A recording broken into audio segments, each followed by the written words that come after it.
porque aprovar o torneio era apenas o começo. Agora, era preciso encontrar um país disposto a receber delegações internacionais, construir ou adaptar estádios, organizar partidas, financiar parte da operação e, principalmente, convencer os melhores jogadores e seleções a atravessarem o oceano para participar de uma competição que ainda nem tinha história. A Copa do Mundo existia no papel. Agora, alguém precisava fazê-lo existir no mundo real. Quando os dirigentes da FIFA deixaram Amsterdã em 1928, uma nova era havia começado, mas ninguém sabia exatamente como ela terminaria. Pela primeira vez, uma competição mundial de futebol estava oficialmente prevista para acontecer. O problema era que o futebol ainda não possuía a estrutura global que hoje parece tão natural. Não havia um calendário internacional consolidado. Não havia uma rede de viagens preparada para transportar delegações inteiras. E não havia sequer a garantia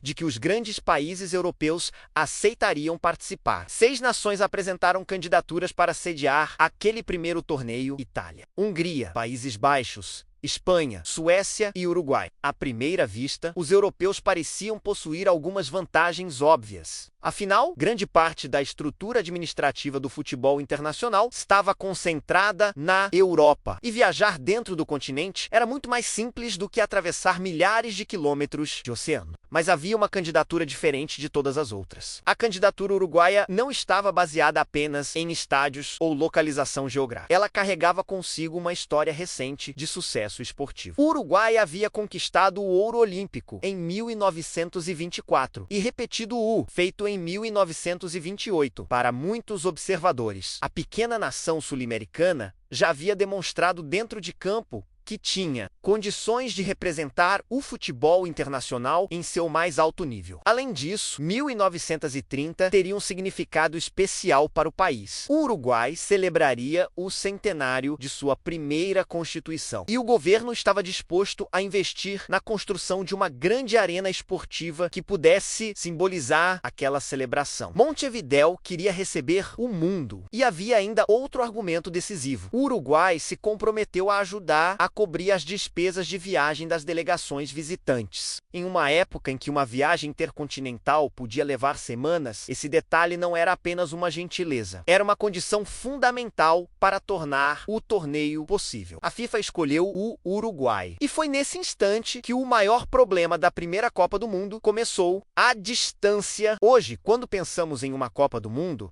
imaginamos aeroportos movimentados, voos fretados, hotéis de luxo, ônibus oficiais e delegações chegando aos países sede em questão de horas. Em 1930, nada disso existia. Para uma seleção europeia, aceitar o convite significava embarcar em uma viagem que poderia durar semanas. Significava deixar para trás famílias, clubes e empregos. Significava passar dias em um navio atravessando o Atlântico, sem saber exatamente como o corpo reagiria a uma jornada tão longa. E havia também o dinheiro. As federações precisavam arcar com os custos de deslocamento, hospedagem e preparação de seus jogadores. Muitos atletas não eram profissionais milionários. Eram homens que trabalhavam, treinavam e jogavam futebol dentro das condições disponíveis naquele período. Uma viagem de semanas poderia significar problemas profissionais e financeiros que simplesmente não existiam. Para os jogadores das gerações seguintes, a escolha do Uruguai, portanto, dividiu o futebol internacional. Enquanto alguns países enxergavam a oportunidade histórica de participar da primeira Copa do Mundo, outros enxergavam apenas os obstáculos. A Europa ainda enfrentava os efeitos da crise econômica que se aprofundara após o colapso financeiro de 1929. O mundo atravessava um período de profundas transformações políticas e sociais.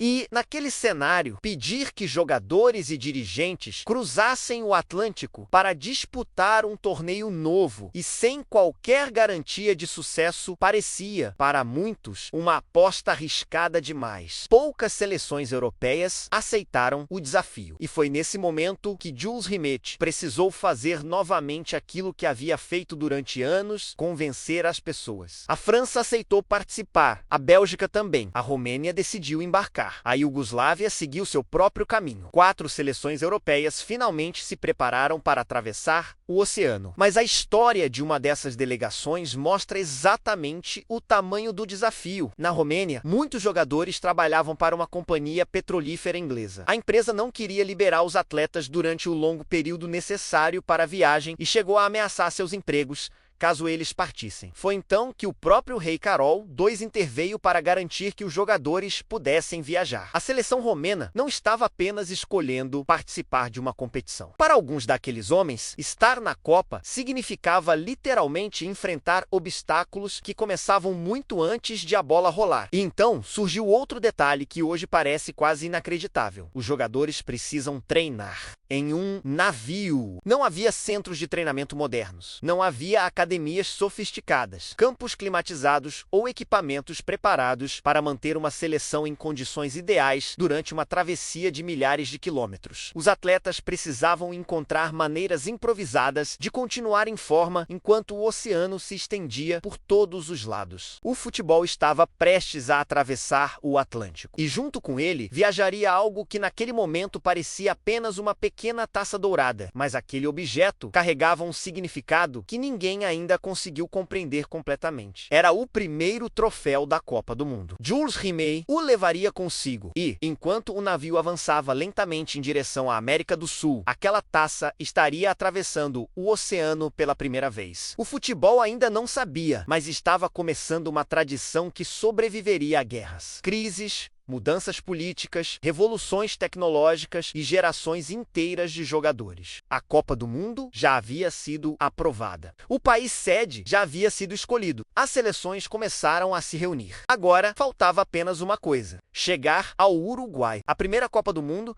já tinha encontrado seu campeão, mas a história estava apenas começando. Nos próximos capítulos, você vai descobrir como aquele pequeno torneio disputado em Montevidéu atravessou guerras, conquistou novos continentes e se transformou no maior evento esportivo do planeta. Então não pare por aqui. A próxima parte dessa história começa agora.